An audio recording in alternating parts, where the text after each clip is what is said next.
Hello and welcome to your tarot forecast for the Virgo full moon 2021.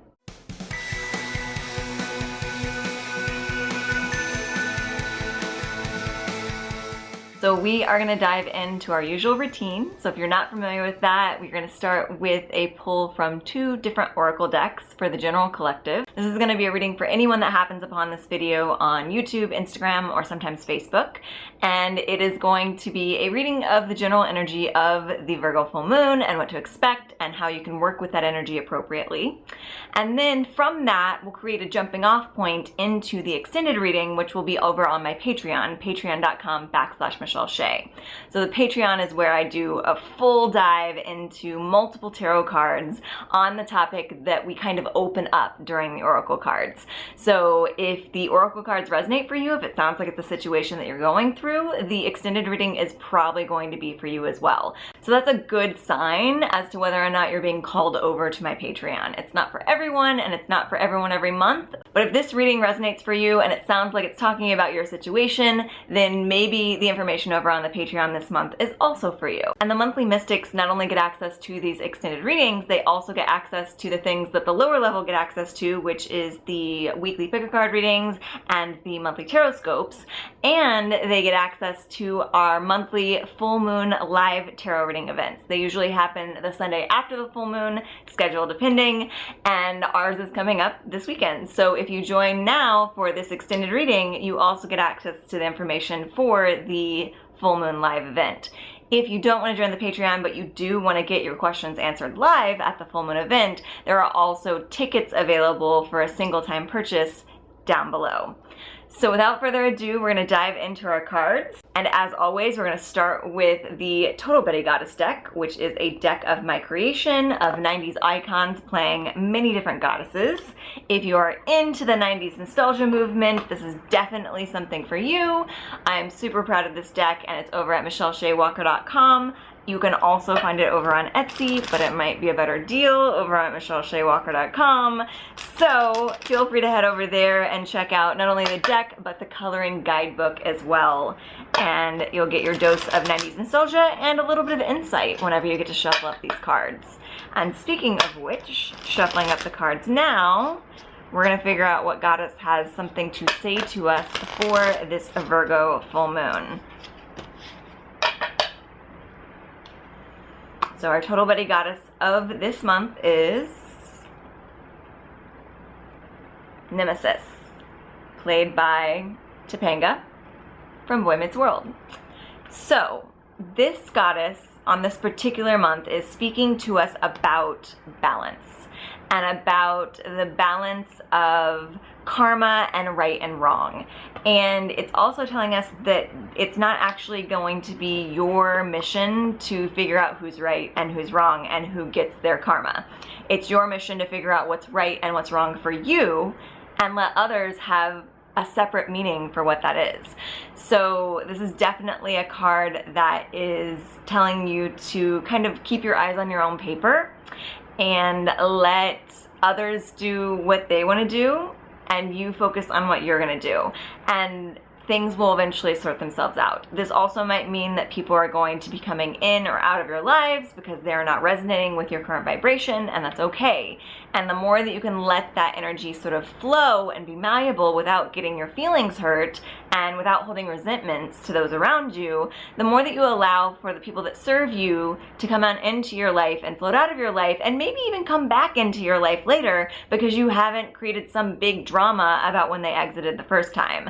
So this is a different meaning than I normally say for this card, so it's definitely coming forward from Spirit as sort of a channeled message. So if you are currently dealing with a situation where you feel like some of your relationships are maybe not serving you as much anymore, try not to have this feeling of being, not the martyr, that's not the word I'm looking for.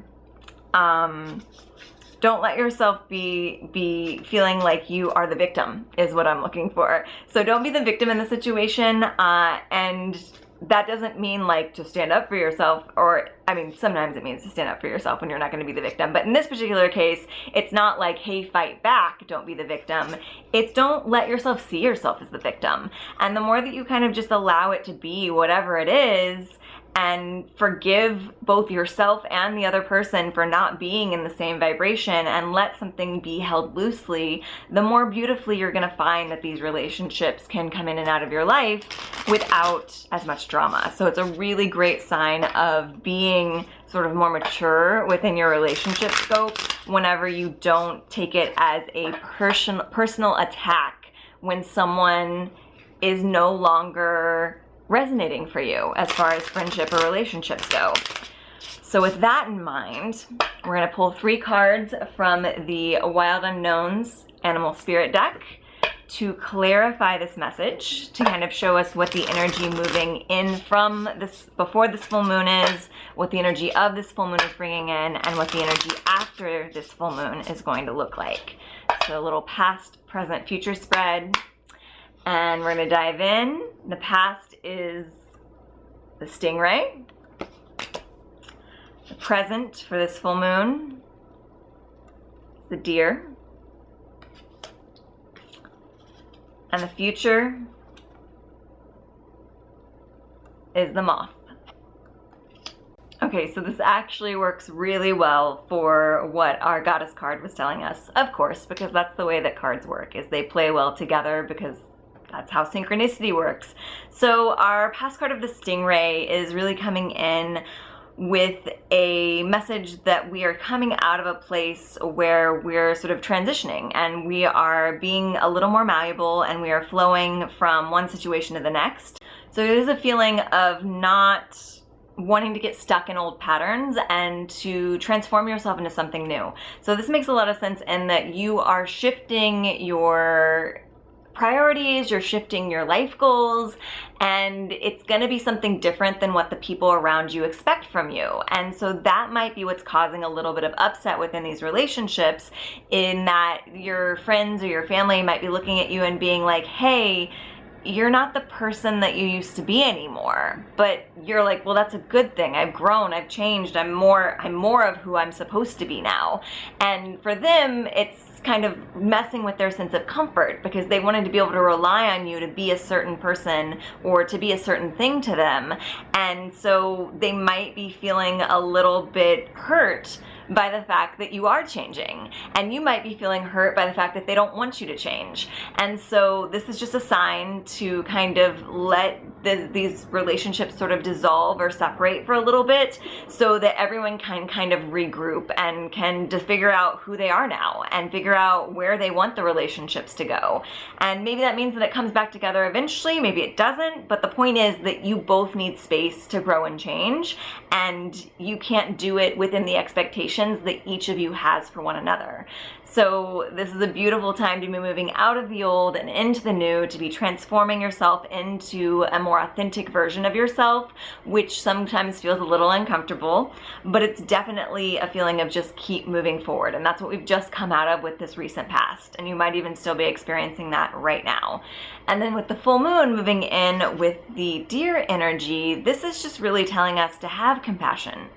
Have compassion for ourselves during this transition. Have compassion for those around you that don't know how to cope with the fact that you are changing and transforming.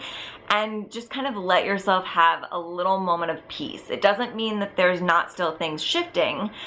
To the point, this is usually a card that comes up whenever there is a new baby that's being born and new parents are kind of nurturing that new life. So it's not that things aren't changing. They're definitely changing, but you do want to have those sort of like, give yourself like an internal paternity leave for whatever it is that you're working on transforming right now. So give yourself a few weeks where you're definitely working on like developing that new project or developing that new part of yourself and nurturing it, but you're also not really distracted by the rest of the world. So give yourself sort of a honeymoon period or a paternity leave in regards to nurturing who you are becoming, because that's going to help you to be more gentle and compassionate to those around you that are maybe having a little bit of a hard time recognizing this new version of you and being okay with this new version of you.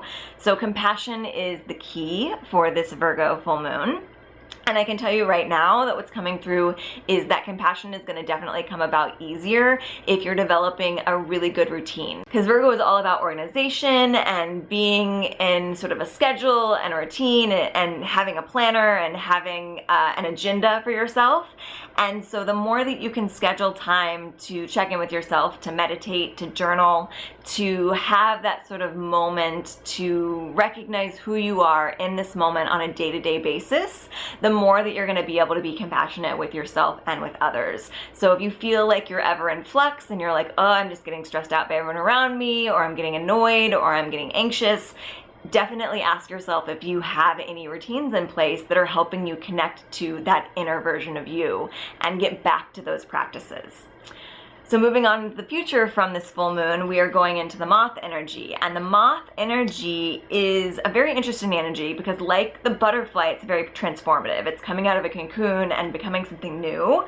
The thing about the moth energy, though, is that it's kind of done in the shadows, and so it can bring up some of our shadow self and some of the things that we have to work on. And it also can be really attracted to shiny objects because it is in the night so often.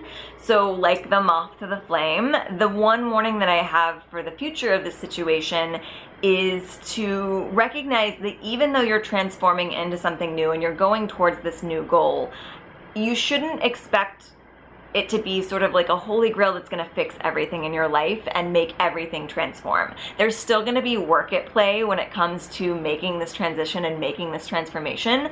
So if you at all are doing sort of an escapist thing where you think that you're going to move to a new job or a new city or a new friend group and everything is just automatically going to be perfect and beautiful, put that to the side.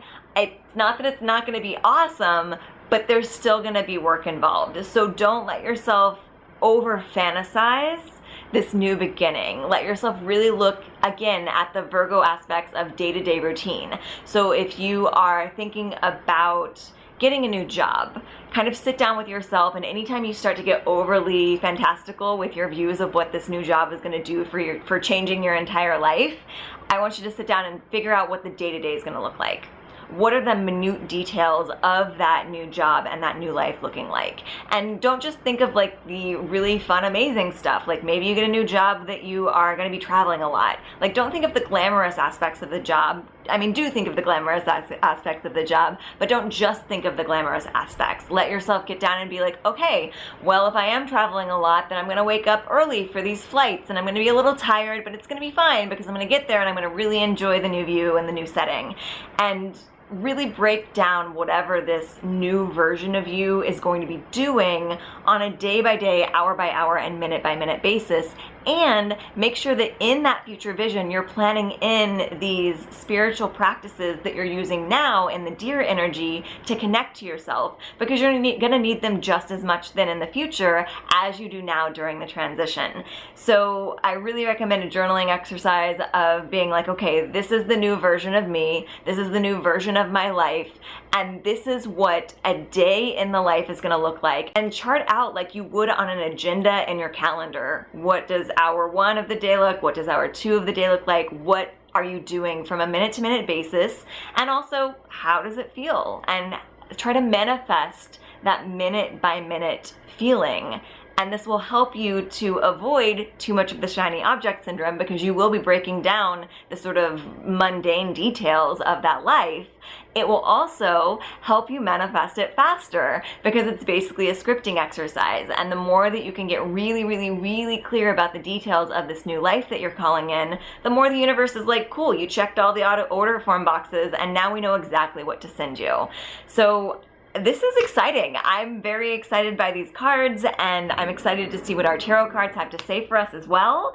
So if you are currently going through what I've just talked about, if you are switching out social groups, if you are switching out jobs, if you are switching out life paths, if you are switching out locations in your life, and you're going through this feeling of wanting to change and be malleable, but also needing to nurture this new version of yourself and not get too fantasy driven about the future and keeping it grounded in reality, then the tarot cards are going to also be for you. So if you want to continue on with the rest of this extended reading, head over to patreon.com/Michelle Shea, join the monthly mystics, or the higher level. If you join the higher level, you get some additional goodies and the things underneath it as well. And if you are watching this on the Patreon, the rest of your reading with the Wild Unknown Tarot starts right now.